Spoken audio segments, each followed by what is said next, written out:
Bueno chicos, con este video vamos a tratar de hacer un resumen de eso que ustedes consultaron sobre los mecanismos de formación de palabras, también como para que entonces en el espacio de clase tengamos la posibilidad que tanto en casa como en la clase podamos revisar estos conceptos. Entonces sabemos que este tema es de la unidad 1 del módulo 3 que estamos estudiando y que esos mecanismos de formación de palabras son los que permiten que el vocabulario en las lenguas, en nuestro caso en el español, pues incremente.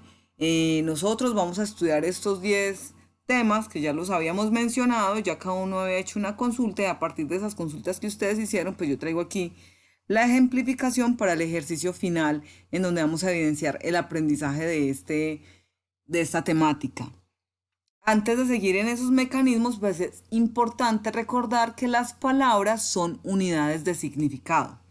Unidades de significado que a su vez, por lo general, la mayoría de palabras está compuesta por unidades mínimas de significación llamadas morfemas. Ya vamos a entrar a mirar ese significado. Aquí, por ejemplo, hay unas palabras, sol, pez, mi, tú, él, yo, luz, te, sí, un, con, que son monosílabos y que pues por sí solas forman palabras. Estos son lexemas o raíces o morfemas que así solitos tienen un significado. Con es la preposición de compañía, un es al artículo indefinido, si es la afirmación, te es la bebida, ¿cierto? Cada uno tiene un significado global. Y con esas palabras pues yo podría formar enunciados que permitan comunicar mis ideas. De estas palabras que vemos ahí hay unas que nos van a servir para incrementar el léxico, hay otras que no se modifican. Entonces, por ejemplo, sol, soles, lo puedo pluralizar, puedo construir solar con esa palabra, ¿cierto?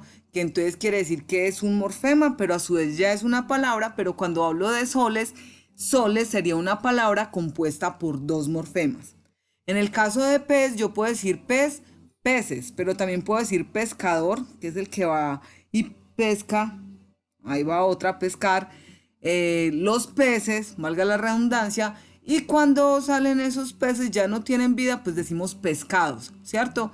Entonces miren cómo esta palabra, que a su vez es una raíz, aquí es palabra porque por sí sola tiene un significado, pero cuando lo unimos a otros morfemas, pues encontramos que este ya sería un morfema de significado, el morfema lexical, para crear nuevas palabras, ¿cierto? Entonces desde ahí es que vamos a empezar a comprender esa formación de palabras. En el caso de mí, tú, te, sí y un, yo puedo pluralizar con una S o con la ES, ¿cierto? Mis, tus, luces, tes y síes, ¿cierto? Cuando pluralizamos el sí. Y en el caso de él, el pronombre él y el pronombre yo, pues la pluralización sería con otro morfema. Él, ellos.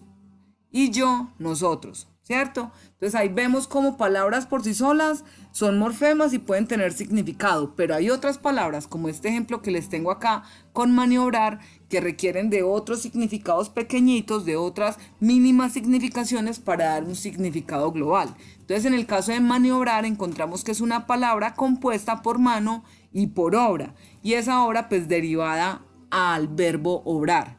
Entonces en el caso de man, aquí vemos man, está referido a la parte del cuerpo humano unido a la extremidad del antebrazo que va desde la muñeca pues hasta la punta de los dedos, ¿cierto? Entonces ahí tenemos mano, que en este caso no es mano y obrar, sino maniobrar. Entonces el morfema man nos va a conectar con este i hacia el sustantivo obra, maniobra, ¿cierto? Y obra o obr, esto como morfema, como parte de esta palabra, significa que se relaciona con las cosas hechas por un agente, ¿cierto? No puede ser por una máquina, tiene que ser por un ser vivo, un agente. Y luego eso lo vamos a convertir en un verbo. Entonces tenemos la terminación ar, que sería la primera conjugación verbal, que nos va a indicar cómo se conjugaría ese verbo en primera, segunda, tercera persona, en pasado, presente o futuro, ¿cierto? No son lo mismo las conjugaciones en ar o en er o en ir. Entonces ahí vemos que esas palabras que son unidades de significado, están compuestas por otras mínimas significaciones que llamamos morfemas. Los morfemas son un tipo de unidad lingüística que dentro de la lengua es lo primero que tiene significación, ¿cierto? Antes están los sonidos, o sea, los fonemas, y están las sílabas, pero estos como tal no tienen significado, mientras que los morfemas ya nos van dando nociones de significación, como podemos ver aquí en este maniobrar. Hay unas partecitas con significación donde entonces maniobrar es obrar con la mano, ¿cierto? Hacer una acción con la mano. No puede ser con una máquina, sino con la mano, por ejemplo, como la maniobra Heimlich. Entonces, esas partes ya me dan como la significación global de la palabra. Entonces, cuando yo reconozco eso, pues me doy cuenta que esos morfemas se clasifican en lo lexical, que es como tal el significado global de la palabra, ¿cierto? Eso es lo que llamamos raíz, base o lexema, de lo que hemos estado hablando en estas clases, que es como encontrar esa parte inicial de esa palabra que nos va a servir para formar otras palabras. Y vamos a encontrar morfemas que son los que nos van a dar derivaciones, y ahí es donde entraríamos a revisar la parte de esos mecanismos. Bueno, continuando con las palabras, es importante reconocer que son fundamentales de identificar y de estudiar dentro de la lingüística y de la pragmática como tal, porque son las que nos permiten formar enunciados para emitir nuestras ideas. Y en esa medida esas palabras deben estar convencionalizadas en esa comunidad de hablantes a la que pertenecemos para que nuestros significados sean claros. Y ahí es donde también es importante que yo como hablante reconozca los significados para no ir a utilizar una palabra indistintamente con otra, teniendo en cuenta que hay un contexto y un significado específico. No es lo mismo administrar medicamentos que suministrar medicamentos, y en general administrar y suministrar tienden a ser verbos que se confunden en ese ámbito, ¿cierto? Entonces vamos a entender que esas palabras que nos permiten comunicarnos en lo oral va a ser gracias a la prosodia, lo que permita que el oyente escuche, valga la redundancia, las palabras que le está transmitiendo su locutor, ¿cierto? Y esa palabra es tan importante que son diferentes las ciencias lingüísticas que se ocupan de su estudio.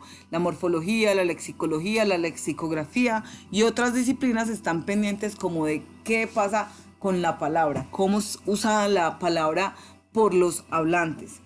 Entonces aquí también es importante que nosotros pensemos un poco en ese surgimiento del español y cómo es que entonces hay un inventario de palabras dentro de nuestra lengua.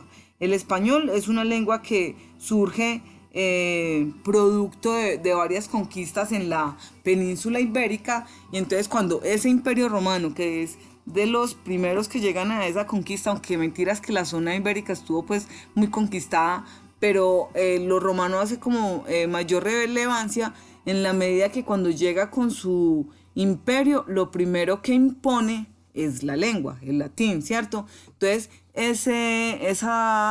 esos pueblos que vivían en la península ibérica en el momento que llegan los romanos, pues se ven obligados a hablar latín. Esos pueblos son iberos, fenicios, celtas, cartagineses, tartesios y griegos. Es importante reconocerlos porque pues eso significa que también ellos tenían las lenguas que les permitían comunicarse. Entonces estaban ahí sin una unidad lingüística como la conocemos hoy en día, pero sí tenían sus medios para comunicarse. Eso se mezcla con el latín y pues surge el latín vulgar. Luego pues los romanos son vencidos, llegan los visigodos con los vocablos germánicos. Esto se agrega a lo que es el latín vulgar. Cuando ya no están los visigodos, pues llegan los musulmanes, y con los musulmanes aparecen los arabismos en eso que va a conocerse después como el español. Entonces quiere decir que cuando ya por allá en 1492, un poco antes, los reinos cristianos establecen que el castellano va a ser el idioma oficial de la Nueva España, y luego aparece Antonio Nebrija con la gramática del español. Ese español pues no es producto de solamente ese contexto, ¿cierto? Sino de todo lo que venía atrás, porque las lenguas son seres en evolución, ¿cierto? Que se van mezclando, que se van acomodando como a las necesidades sociales. Entonces ya hay una lengua oficial, que sería el español en ese caso, o el castellano, llegan los españoles ya como españoles, ya no es como península ibérica como tal, sino ya formados con eso que es la Nueva España, y conquistan toda la zona de América, todo el continente americano, gran parte del continente americano, y ese español que es impuesto acá en América, pues también se ve nutrido por americanismos, que hace referencia a los conceptos de, que son tomados por el español y que son prestados pues de las lenguas indígenas. Entonces ahí vamos a encontrar que el español, dentro de toda su evolución, pues va a tener unos arcaísmos y unos neologismos. Unos arcaísmos que son palabras que se consideran anticuadas, que son desusadas o que tienen poco uso, que en la actualidad pues se usa de pronto dentro de lo poético, o las personas que de pronto tenían más, pues las personas más adultas que tenían pues como acercamiento a esas palabras. Entonces colorete, ahora hablamos de labial, porque pues la idea ya no es que el maquillaje esté relacionado con colorear, ¿cierto? Sino con que sea más sutil. Los ósculos eran los besos anteriores que ahora se pueden escuchar de pronto en la poesía. Los anteojos, hablamos de las gafas, antier ya decimos anteayer.